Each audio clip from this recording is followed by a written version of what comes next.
Today's topic will be addressing what we call the Dupont Analysis. All investors want to maximize their returns on investment in a company. An investor's return is measured by return on equity. Remembering that equity is the difference between assets and liabilities. In other words, if we had assets, and let's say they were all cash, and we subtract the debt that we owe and we pay off all our bills, we end up with that residual that we call equity. And that's true for shareholders as well, is as we go through the financial year, that stockholders' equity is always changing based on, our sales, our assets, collecting our accounts receivable, paying off our debt. That equity number is always changing. At the end of the day, though, shareholders or investors want to know what that return on their money was that has been left over in the company.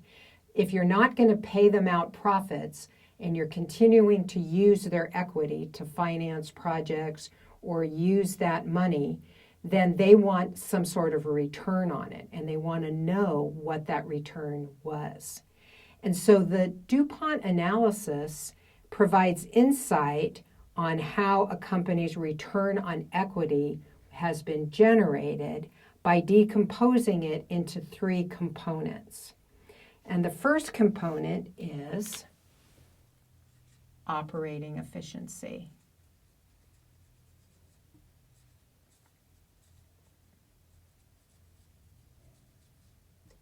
Okay, operating efficiency. And the next one is asset effectiveness.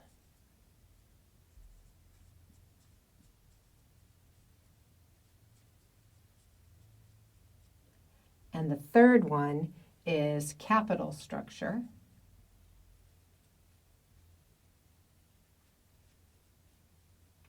And all three of these equal return on equity.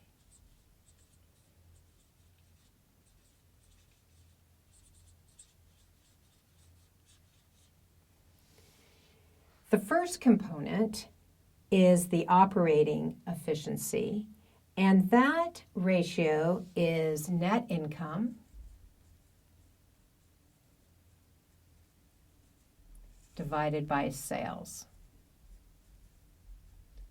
Another name for net income divided from sales is also known as the profit margin, which we have studied previously.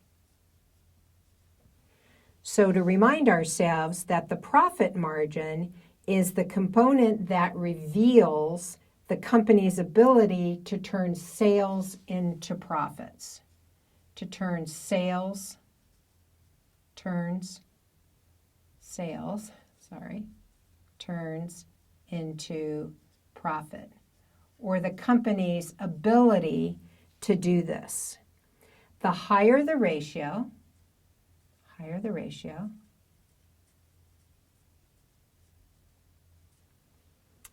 the more efficient a company is at this. More efficient a company is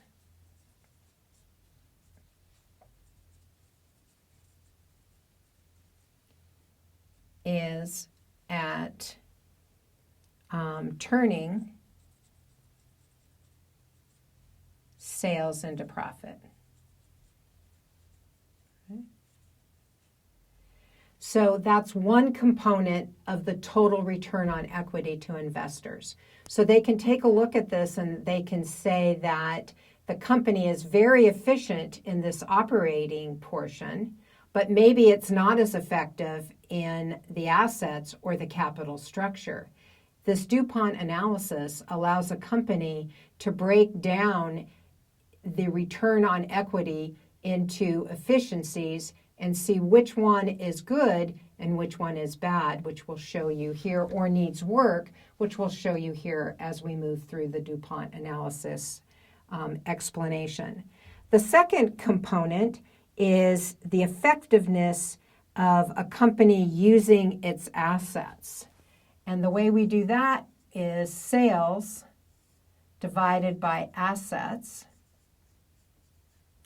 sales divided by asset, also known as the asset turnover ratio. Okay. And what this component tells us is it measures the ability of a company, so the ability of a company to generate sales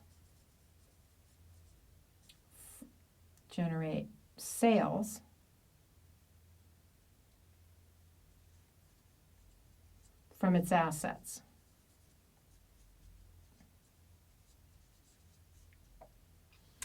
The higher the ratio, okay, so once again, the higher the ratio, the more efficient a company is at doing this. So the higher the ratio, the more effective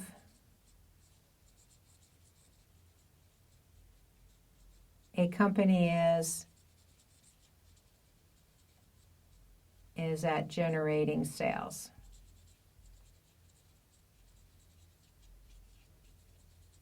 From its assets.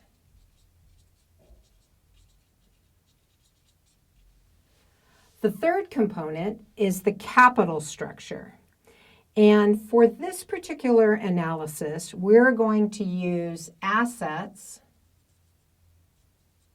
divided by equity. And this ratio is similar to debt to assets, debt to equity ratios that we talked about previously in other examples, in that it measures how a company generated its assets. So how did we get its assets, whether it be through sales or purchasing inventory or buying equipment, but how did, in fact, we generate these ratios? And so the higher the ratio here, the more the company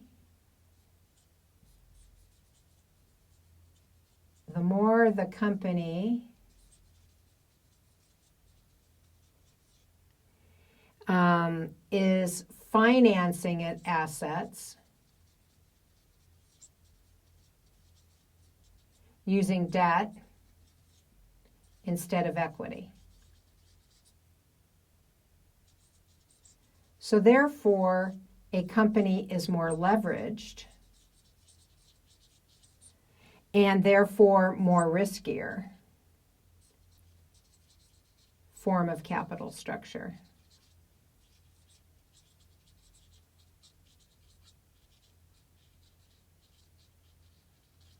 It's just like if you are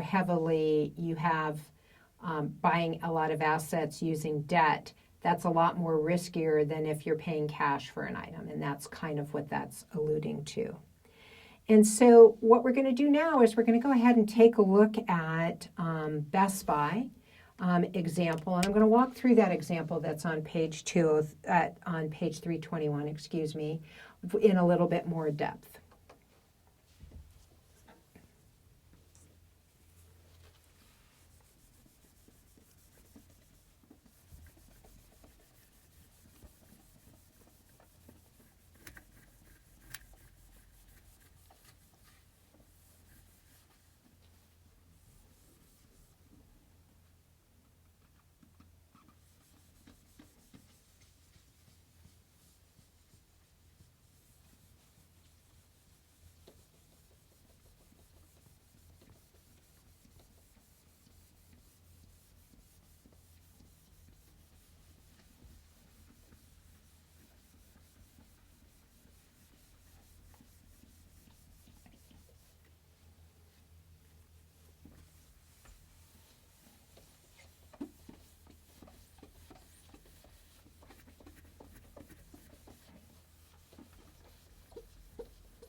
Okay, so let's begin with page 321.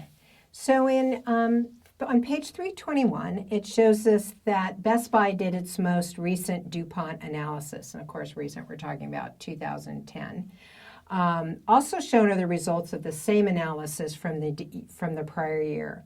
Note that the return on equity numbers are slightly different than those calculated previously in the text because the Dupont analysis does not use average equity in the calculation of return on equity. So we're going to go ahead and take a look at the numbers. Let me go ahead and reproduce them. 1277, which would have been the net income, divided by 50,272. And then we have 50,272 divided by assets, which is 17,489, 17,849. Sorry about that. And these are in millions, I'm sure. 849. Then we have 17,849 divided by 7292. And they equal 1277 divided by 7292. So before we go through the calculation, I want to make sure that you notice that in many instances, as we carry through this analysis, that we use very similar numbers, and that once you put the numbers in, that they end up passing through to be the return on equity. So I just want to call your attention to that. So this is for 2010. Okay. And then for 2009, and this ended up being 0.025. Let me get this out of here a second. Just like in the classroom, huh? 2.72. 2.63 and equals 0.175, but in actuality this is 82, was one line up, and this is 245, 0.175, and then for 2009 our figures are 0.027, 2.72, 2.63 equals 0.189. Okay, so that's 2009. So this analysis shows that Best Buy's return on its owners was down, right? Overall, return on equity was down. Let's go ahead and highlight. Was down from 2009, right? Was down. Not a lot, but it was down from 2009. However, when we look at this, the company was in fact more efficient, so they were more efficient here in generating sales from its asset base than it was in 2009. So here they were more efficient generating sales from their asset base. But what it tells us is they weren't able to increase their profits from generating those sales. So even though they did better in generating sales, they weren't able to make as much money as they did with less sales.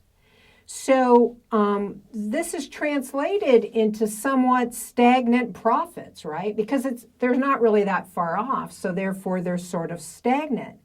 But the company moved to a capital structure, right, with less debt. As a result, the company's profits were spread over a greater amount of equity, thereby decreasing that equity, all right? So when we explain the Dupont analysis, it's not just doing the calculation. The calculation is the easy part, and I know I keep saying that about ratio analysis, that the easy part is the calculations. You just follow these formulas. It's interpreting these calculations that bring the value to ratio analysis. You also, as I keep reminding you through these, is you can't use ratio analysis alone. It has to be a part of additional information that you're providing, whether it be internally or externally, when you're talking about your business.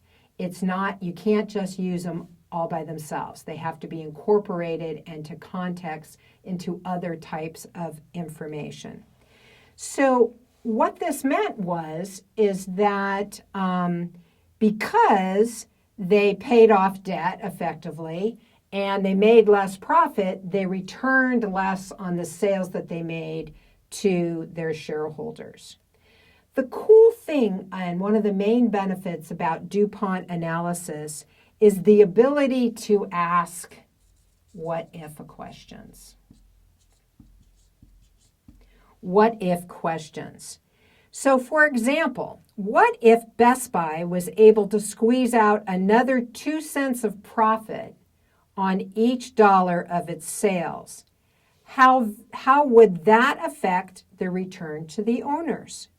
The analysis shows that 2010 return would increase to 0.31, so 0.45 times 2.82 times 2.45. So we'd add, we'd be able to send out 2 cents of profit on each dollar of sale. We would bring those through. We'd end up at we'd raise to 0.31, okay, would be the return. So alternately, if Best Buy took a riskier leverage position by increasing assets to equity ratio from 2.45, okay, so increasing this to 4, is that in the best interest of owners? Assuming nothing else changes, the answer is yes. The return on equity would rise 2.86 by just leveraging, by using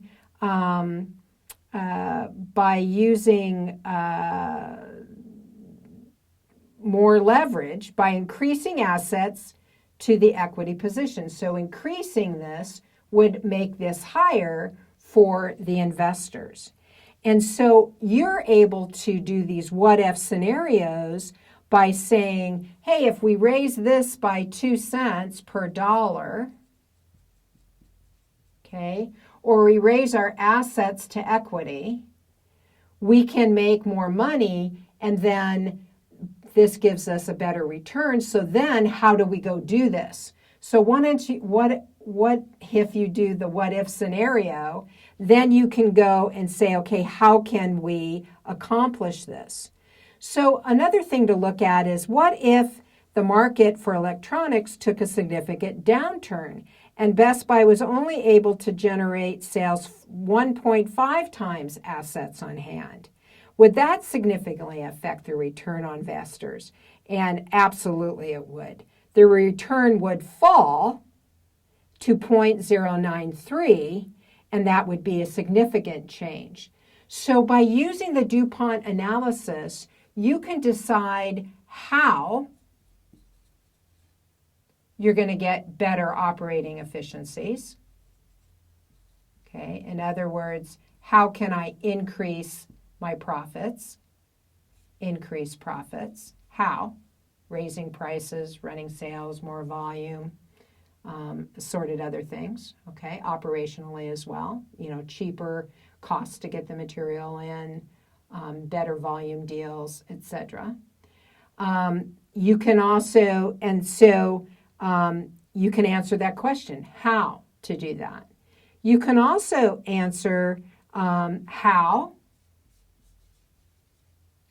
by raising my sales to assets. How can I increase this asset effectiveness? How can my assets generate more sales? Here on the asset to equity, you can do that by also increasing your assets to your equity position. That would give you more profits, because remember, assets minus liabilities. So if your liabilities are less, your equity is going to be more, which is going to give you better leverage and return more equity on your investment for your investors. So it's a really beautiful analysis that you can do and very handy for management to be able to look at these three components, see what they want it to be, and then go operationally make it happen within their companies. It's a really great, helpful tool in providing feedback on past performance and expectations for future performance. As such, it is relevant information that can affect the decision-making of managers, investors, and creditors.